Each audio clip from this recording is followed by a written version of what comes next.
What's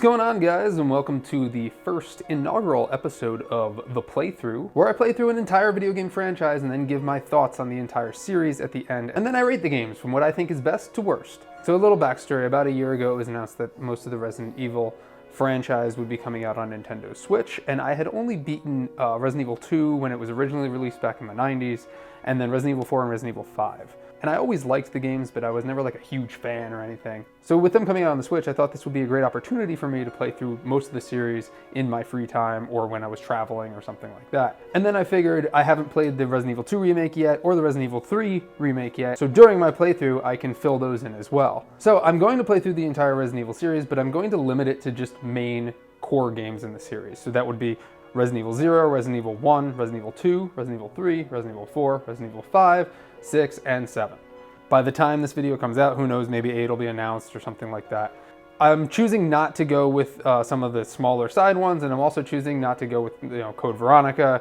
I do hear Revelations is good. I've never played either of them. Maybe when I'm in the middle of it, I might want to throw them in there, but as of right now, I'm just sticking to the core games of the series. I'm going to be looking at everything from the story to the game design to my thoughts on the game and how I enjoyed it, the gameplay, and then at the end I'll give my rating. I'm also going to do the reviews after I beat each game because it'll be fresh in my mind and I'll be able to express exactly how I feel about the game. So without further ado, let's get started with Resident Evil 0.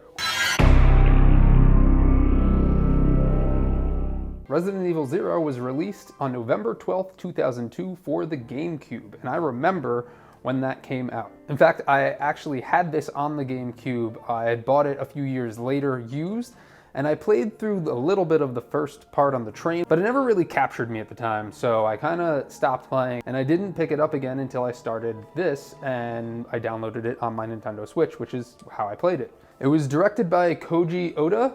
I hope I said that correctly. And it was written by Noboru Sugimura, Hiromichi Nakamoto, and Junichi Miyashita. Again, I really hope I said those all correctly. As I said, I played on the Nintendo Switch, so I'll read through the storyline and then I'll let you guys know what I thought on the game, the overall story, and my experience overall. So the storyline as of Wikipedia. On July 23rd, 1998, a train owned by the pharmaceutical company Umbrella, the Ecliptic Express, comes under attack from a swarm of leeches. As the passengers and crew are attacked, a mysterious young man watches over the resulting chaos from a hillside. 2 hours later, the Bravo team of the Special Tactics and Rescue Service, STARS, police force is sent to investigate a series of cannibalistic murders in the Arklay Mountains outside of Racoon City. On the way to the scene, its helicopter has an engine failure and crash lands in a forest. How convenient. While searching the immediate area, Officer Rebecca Chambers of Bravo team comes across the Express, now motionless, and explores it, only to find the passengers and crew transformed into zombies. Unaware of their transformation was a result of exposure to Umbrella's T-virus contained within the leeches. As she explores the train for answers, she teams up with Billy Cohen, a former Marine Force Renaissance officer who was to be executed for killing 23 people until the military police van transporting him crashed within the region. The pair soon notices the same mysterious young man, moments before the train suddenly begins moving again. Unbeknown to the pair, 2 soldiers from Umbrella, under the orders of Albert Wesker and William Birkin, attempt to take control of the train and destroy it, but are killed by leeches before they can complete their mission. As the train speeds out of control, Rebecca and Billy apply the brakes and avert its course towards an abandoned building. Upon exploring the area, they discover it to be a disused training facility for future executives of Umbrella. Both Rebecca and Billy find out that the former director of the facility and the corporation's co-founder, Dr. James Marcus, was responsible for discovering the so-called progenitor virus in the 1960s, and decided to examine its potential as a biological weapon. He combined it with leech DNA to develop the T-virus that caused rapid mutations in living organisms and thus transformed humans and animals into zombies and monsters. As the pair continue to explore the facility, Wesker decides to leave Umbrella and join its rival company and makes plans for further research on the T-virus, while Birkin refuses his offer to join him, instead opting to complete his research on the G-virus. Later, Rebecca becomes separated from Billy. On her own, she encounters Captain Enrico Marini, who tells her that the rest of the Bravo team will meet up at an old mansion they found, but allows her to stay behind to find Billy. Just after Enrico leaves, Rebecca is attacked by a tyrant. After temporarily defeating the tyrant, Rebecca meets up with Billy again. Together they defeat the tyrant and continue on towards the water plant. Eventually, Rebecca and Billy catch up with the leech-controlling man who transpires to be Marcus's final experiment, Queen Leech. 10 years ago, Marcus was assassinated on the orders of Umbrella's other co-founder, Oswald E. Spencer, who sought his research. After his corpse was dumped, Queen Leech entered his body and reanimated it, gaining his memories and the ability to shapeshift. Whereupon, it believed itself to be Marcus and orchestrated the T-virus outbreak in the facility and on the train as a means of revenge against Umbrella. After temporarily defeating it, Billy and Rebecca attempt to escape to the surface via a lift, tripping the facility's self-destruct mechanism. Pursued by Queen Leech, the pair eventually kills it and escapes before the facility is destroyed. Following their escape, Rebecca notices the mansion that Marini had mentioned and prepares to head for it. Before she does, she assures Billy that her police report will list him as another casualty of the incident. Thanking her for his freedom, Billy departs as Rebecca heads towards the mansion to seek out the whereabouts of her fellow Bravo team members, seen in Resident Evil. So my thoughts on the overall story is it was definitely not bad, but there was some cheesy dialogue. If you think back to the time of when this released and where video games were in terms of story when this was released, it kind of makes sense to have this cliche, cheesy dialogue and the tropes that we see in all these games. A lot of stuff that happens is just very predictable. And even the reveal at the end where you see that it was Dr. Marcus and he's revealing his plan, it just seems very kind of played out. There was nothing really shocking about it. There was no big reveal, but it wasn't terrible. It wasn't an awful story. I definitely didn't dislike it. And really, it's just kind of connecting the dots of how the outbreak happens pre-Resident Evil 1. Although we knew it was coming from the Umbrella, but we didn't know the details or the logistics of it. And this is where the game kind of gives you that. And if you read through all of the documents that you pick up, you get more detail. But overall, I thought the story was kind of just okay. The design and the gameplay of the story I thought were pretty good. As I said, I played it on the Switch, so I played the HD remaster. I thought it looked fantastic, and I really like the dynamic of switching between the two characters. Going into this, was not sure how I would like the fixed camera, because I remember when Resident Evil 0 came out, I was really disappointed that they kept the whole fixed camera aspect of it, because games had kind of moved on past that type of thing. But I understand it's Resident Evil, and they've been doing that for years, and the fixed camera does make things a little bit more suspenseful and more kind of scary. So it didn't bother me as much as I thought it was going to bother me. I also have to say, I sucked at this game at first. I was horrible because I completely forgot that you really need to hoard ammo and you need to watch your health and hoard your health. And there is next to no health throughout this game. And there was a time where I really kind of gave up because I needed to get past a leech and I was one hit on both characters.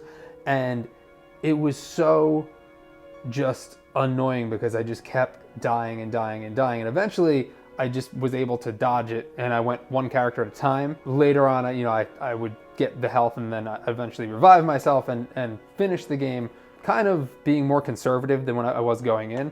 But I did stop playing for a few months really because it was just so much, because I just wasn't used to this type of gameplay. And going back to the design of the game, it looked so good that it looked better than the cinematics. Because I feel like they used kind of the same or similar cinematics, maybe polished them a little bit from back in the day, but they upgraded the gameplay and the gameplay looked fantastic.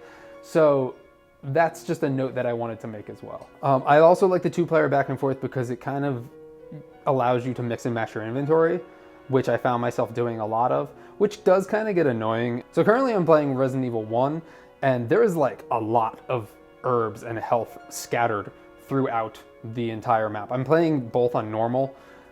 Compared to Resident Evil 0, there was next to none. It was slim pickings when I was looking for herbs and looking for ammo and whatever. So Resident Evil 0 was way harder than I had expected, which isn't necessarily a bad thing. It just changes the whole way that you go about playing the game. When I finally got to Queen Leech at the end, it didn't really take me that long to beat. It took me 3 tries to figure out, what I needed to do. I needed to distract Queen Leech and everything, and I went in kind of prepared with my big weapons, and I had at least one healing item for each person. So I thought it was going to take me a lot longer than it did, but it didn't. It took me 3 tries and that was it. So there's about 6 different, levels or areas of the game. You start off on the train, and the train was okay. I don't feel like it pulls you in yet until you get to the training facility. The train is just kind of get your bearings and remember this is Resident Evil, this is how everything works and whatnot.